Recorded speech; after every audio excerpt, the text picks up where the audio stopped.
We need to ensure the gate is closed securely when we leave today. Okay, I understand. The morning they fenced off my dock, the air actually felt colder.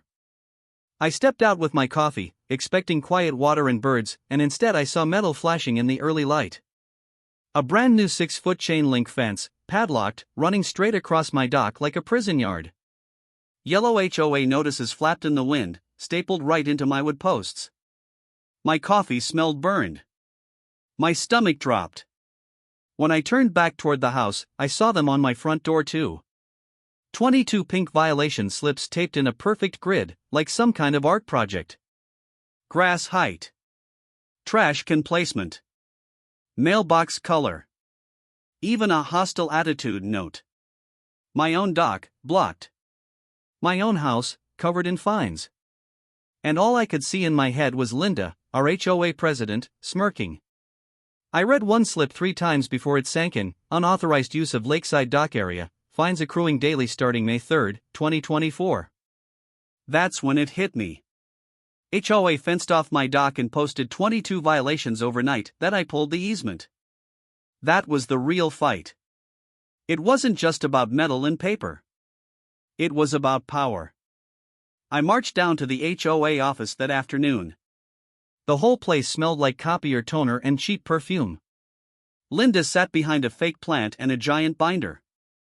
I told her they'd made a mistake. She just pushed my violations across the desk with one finger and said, "You can appeal in writing." Next meeting is in 6 weeks. I tried to talk to my neighbors. People who used my dock path every weekend suddenly wouldn't make eye contact. One guy actually pulled his dog away like I was contagious. That night at 9:00 p.m., I watched 2 board members walk my property line with flashlights, taking more photos. Timeline item 1 April 5 at 4:27 a.m. False trespass call.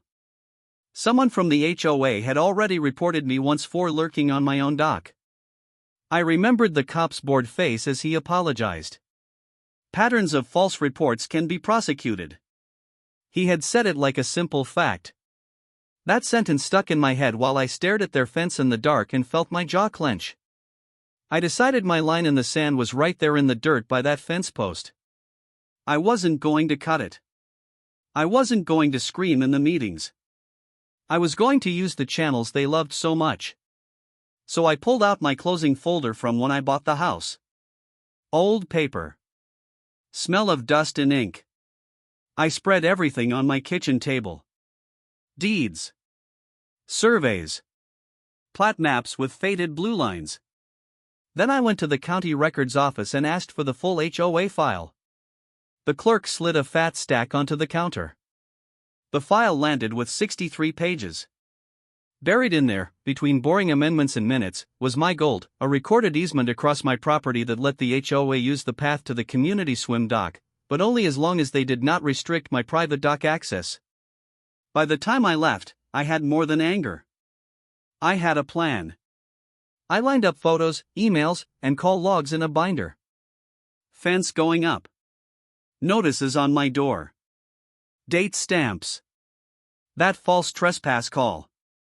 I highlighted the easement clause in neon yellow and emailed it to a real estate attorney. He called back the next day, actually laughing. They cut off your access while using your land for everyone else? He said. That's textbook breach. For $1,200, he drafted a masterpiece. Certified letters to the HOA, the management company, and the city. Due to violations of recorded terms, the easement granting lake path access over my land would be revoked in 30 days. Effective dates circled in bold red.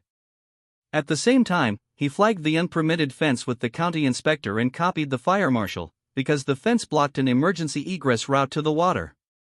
The payoff came on the first big warm Saturday, when the HOA had advertised their summer splash event. They'd sold 50 family wristbands.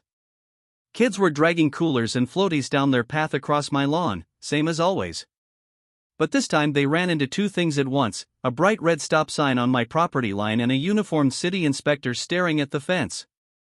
Neighbors slowed down, phones already out. The inspector pointed at the fence, then at my binder. I handed him photos, the easement, the letter, all in order. Linda rushed up, face red, yelling that I was blocking a community amenity. The inspector flipped through the pages, then looked at her and said, "This dock and this path are on his deeded land. You fenced his dock and broke your own easement. You also installed this without a permit."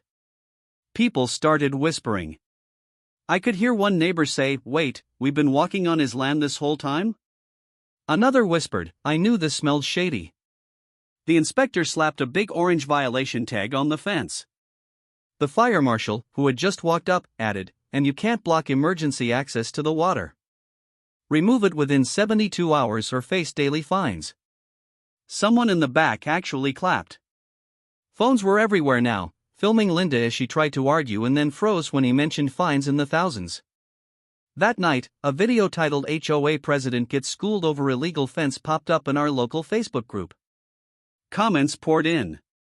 Even people who never liked me posted laughing emojis. At the emergency board meeting 2 days later, they voted to cancel all 22 of my violations, refund the bogus fines, and beg me, in very stiff language, to reinstate the easement. I agreed, but only on my terms. The easement got rewritten so clearly a child could read it. My dock access can never be blocked, my path stays open on my schedule, and any future changes need my written consent. The city kept their file open until the HOA paid their fence fines and proved it was gone. Linda stepped down to spend more time with family right after, which is HOA speech for "we pushed her out." Her house went up for sale 3 weeks later. Now, on quiet mornings, I sit at the end of my dock with my coffee, feeling the warm boards under my feet instead of looking at cold metal. Sometimes kids from the neighborhood come down to fish, and their parents actually say thank you. The air smells like water and sunscreen instead of fresh asphalt and fear. Please follow for more HOA showdowns like this. Do you think she got what she deserves? Comment below.